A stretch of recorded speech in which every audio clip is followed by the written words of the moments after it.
Hello, my friends. So today I want to demonstrate that there's been a corruption, or whether intended or unintended, in the early church writers that leans into a Trinitarian theology.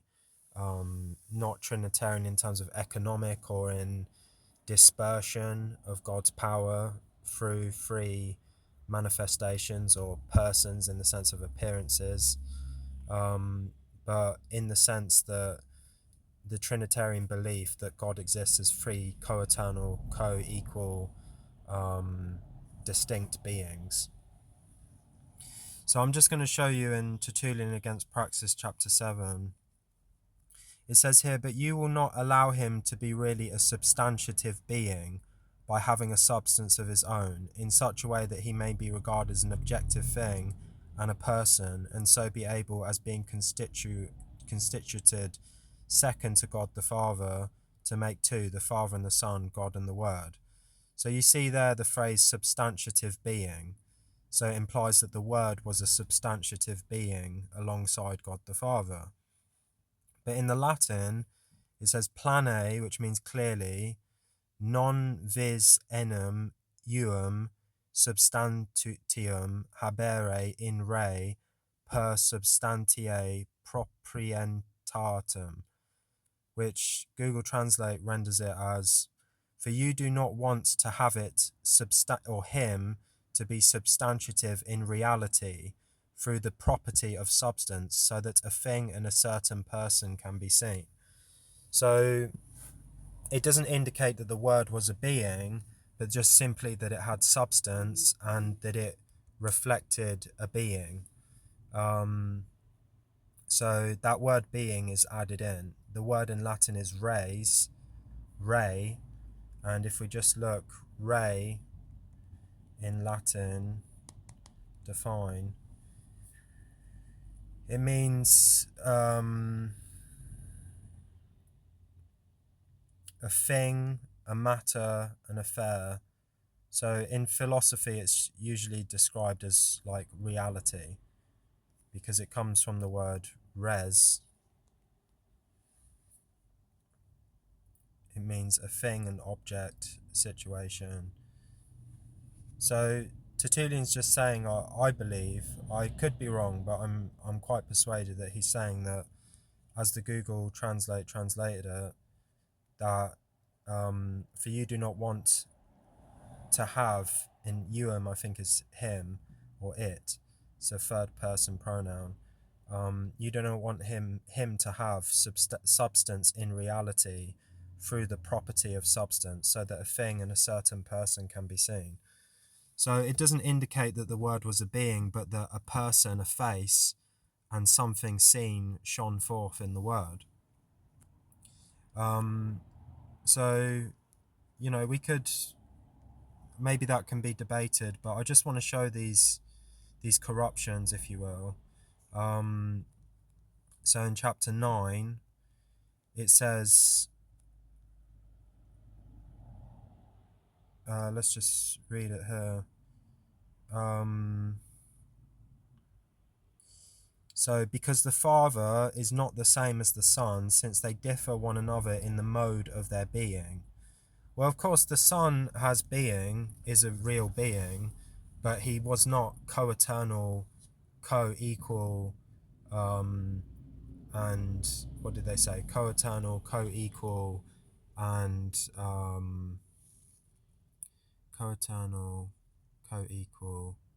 I can't remember, but it's not indicating that the Son existed eternally as a separate being alongside the Father, but he existed as the Word of the Father. But here it says, since they differ from one another in the mode of their being. But in the Latin, it really is saying alium sed distinction, another but distinct, because not is because they are not the same, Father and Son, truly modes another from another. So it's really saying another, but only by distinction, since the Father and the Son are not identical but differ from one another in mode. So the expression or the manner of their existence is distinct. But again, it doesn't say the word being, it just indicates they exist in a different way. And so then we go to chapter 12. And by the way, they add in these headings in the English, which in chapter 7 kind of indicated. It said, the Son, by being designated word and wisdom according to the imperfection of human thought and language liable to be deemed a mere attribute, he is shown to be a personal being. So again, it adds in, through the heading, it adds in a twist where it brings you into the Trinitarian mind state. So then this is going to be shown really clearly here in chapter 12. If the number of the Trinity also offends you, as it were not connected in a simple unity, I ask how it is possible for a being who is merely and absolutely one and singular to speak in plural phrase. So again, it's implying that God is multiple in being in the beginning, that he was multiple in being. But here it says, this is the translation through ChatGTP from the Latin. If the number of the Trinity still offends you as though it were not joined together in a simple unity, I ask how the one and singular, and then it adds in God, speaks in the plural. So the Latin just has, but to you, if the number of the Trinity scandalizes you because they are not connected in a united simplicity, I ask you why the united or the one and singular speaks in plural.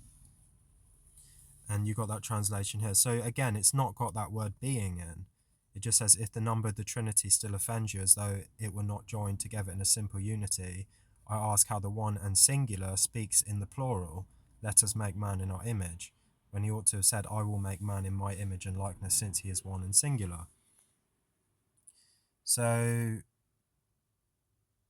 yeah, so then we go to Irenaeus, and this point is going to be more demonstrated here, if I can load the page. I believe I've actually got it on my history on here, so yeah, I do. So now in the English, it has it as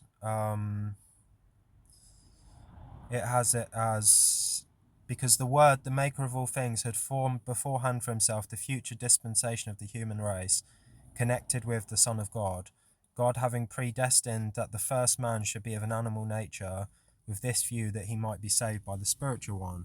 For inasmuch as he had pre-existence as a saving being, it was necessary that what might be saved should also be called into existence, in order that the being who saves should not exist in vain. Well, the Latin says, it says, because future, around, or in respect of the Son of God, human race was arranged in, or within himself, made all the Word preformed. So the translation here is, because the maker of all things, the Word, had preformed in himself the arrangement, disposition of the human race that was going to be around the Son of God. God first preforming the animate soulish man, namely in order that he might be saved by the spiritual one. For since the saving one pre-existed, it was necessary also that which was being saved should come to be, so that the saving one might not be in vain. But you see, with this passage here, when it says cum enim, which means also indeed, pre existerit salvans. So that means it's the third person imperfect. So it means he was pre-existing, or I'm not sure about the imperfect, but he pre-existing, and then salvans is an adjective which describes a noun. Adjectives always describe a noun, but there's no noun here. but the noun is implied by the fact that it's in the third person, so the he is the pronoun. So you could say, indeed also, he pre-existing, or he who saves pre-existed, or he pre-existed saving, he pre-existed saving. And then it was necessary also that that which was being saved should come to be, so that the saving, salvans, again it's an adjective, so you could say the saving one because it apply he that saves might not be empty, futile, in vain, or in a vacuum. So the fact is that they've added in this, he was a saving being. Of course, we don't deny, or I don't deny, that Jesus had a pre-existence, but it's the nature of that pre-existence that we're bringing into question, and the nature of that pre-existence is not a co-eternal, co-equal,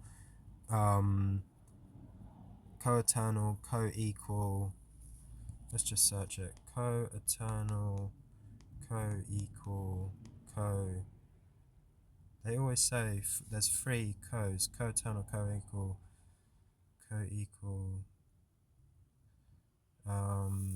maybe it's just co-eternal, co-equal. But yeah, that implication of three beings that have co-eternally, co-equally existed, I don't believe that the writers are saying that. Tertullian, in the context, is saying that the Son is a prolation. Prolation means, let's just find out. It's in music, but in philosophy is probably what we need to, extension, utterance, or specific structural arrangement of sound and language. So Tertullian's just saying that the word was uttered from the Father, and that the word is not separate from the Father any more than a tree trunk is separate from its roots, or a ray from the sun is separate from the sun. He's saying that there's one substance but three persons, because God manifests himself through three individuals, if you like, three, yes, you can say three beings in that sense, but not three co-eternal, co-equal beings, but he manifests himself through the Word, and Servetus goes on to say that the Word is a reflection of the Son, or an essential image of the Son.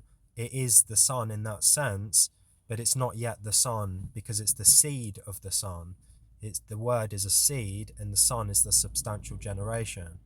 So the Son did not exist co-eternally, co-equally along with the Father, but the Word existed, as Tertullian says, as a portion of the substance of the Father, because it was the Father, as Ignatius says, the Son is the visible of the invisible Father. So it's the Father adapting himself, arranging himself so that he can be seen as a substance. And that substance of the Word becomes the substance of the flesh when the Word unites to the flesh and becomes flesh, when the Father imprints his divine idea, or his word, into the flesh. So yeah, I think I've done that some sort of justice, so I'm going to leave that there now. But thank you very much, everyone.